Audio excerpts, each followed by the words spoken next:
Hi friends, మీరు చూస్తున్న young farmer area Telugu. Friends, ఈ వీడియోలో మనకి పప్పీస్కి నెక్క కాలు రాస్తాం కదండి, దాని ఇంపార్టెన్స్, తర్వాత ఈ షాప్లో ఎన్ని రకాల నెక్క కాలర్స్ ఉన్నాయి ఈ వీడియోలో మీకు చూపిస్తాను చూడండి.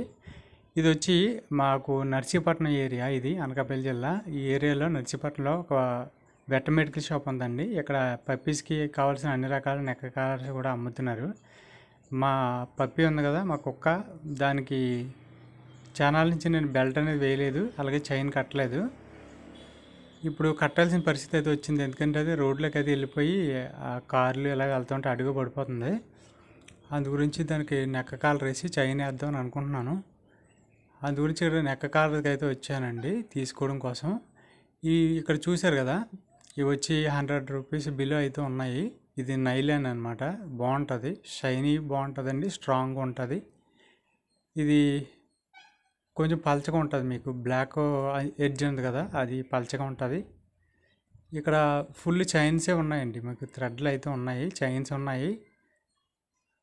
నేనైతే మా ఇంటి దగ్గర పాత చైన్ ఒకటి ఉంది అంతకుముందు డాగ్ది, దాన్ని వేద్దామని చెప్పేసి ఓన్లీ నెక్క కాలర్ ఒకటి తీసుకున్నాను. అలాగే చాలామంది నెక్క కాలరు డాగ్స్ వేయకంట అనేది పెంచుతూ ఉంటారు విలేజ్లో. అదిని మన పెంపుడు డాగ్కి కంపల్సరీగా నెక్క కాలర్ అనేది ఉండాలండి. అలా ఉండడం వల్ల అది పెంచుకునేదని ఒక ఐడెంటిఫికేషన్ ఉంటుంది. కుక్కలు పట్టుకెళ్ళే వాళ్ళకి కూడా ఇది పెంచుకునేది అనేది తెలుస్తుంది. పైగా ఈ రింగ్ ఉండడం వల్ల మనకి చైన్ అటాచ్ చేసుకోవడానికి బాగుంటుంది అనమాట. దానికి కూడా కంఫర్ట్గా అయితే ఉంటుంది. దాన్ని కంట్రోల్ చేయడం కోసం, డాగ్ని కంట్రోల్ చేయాలంటే నెక్క కాలరు తర్వాత చైన్ రెండు కంపల్సరీగా అయితే ఉండాలండి.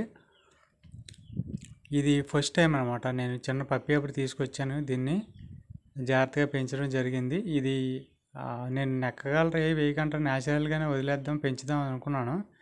కానీ ఇది రోడ్లంటే వెళ్ళి వాళ్ళ మీద కలబడిపోతుంది, వాళ్ళు భయపడుతున్నారు. వెళ్ళి మీద వెళ్ళిపోతే మరి కార్లకి అడ్డం పడిపోతుందని చెప్పేసి నెక్క కాలర్ వేసి చైనీస్ కొంచెం కంట్రోల్ చేద్దాం అనుకుంటున్నాను. దీనికి అది కొత్త అనమాట, కొంచెం అయోమయంగా పెట్టింది ఫేసు. మనకు నెక్క కాలర్స్ చిన్నప్పుడే అలవాటు చేసుకోవాలండి. మనకు ఒక 2 months ఉండేటప్పుడే నెక్ కాలర్ అనేది వేయాలి.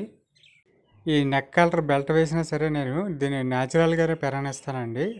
రోజుకు ఒక పూట అనేది బయట మా ఇంటి వెనకాల పొలాల్లో తిరుగుతూ ఉంటుంది. ఈ పెంపుడు కుక్కలకి వాకింగ్ అనేది, అంటే ఫ్రీడమ్ అనేది రోజుకి కనీసం 1 hour అయినా సరే ఇస్తుండాలండి. అలాగైతే హ్యాపీగా పెరుగుతుంది హాయిగానే. మనం ఎంత ఫుడ్ పెట్టినా కానీ అది హెల్తీగా ఉండాలంటే వాకింగ్ కంపల్సరీ ఉండాలి. మీరు చాలామంది డాగ్స్ని పెంచుతుంటారు, ఏ బ్రీడ్ ఎక్కువగా పెంచుతున్నారో తప్పకుండా కామెంట్ పెట్టండి. Thank you for watching.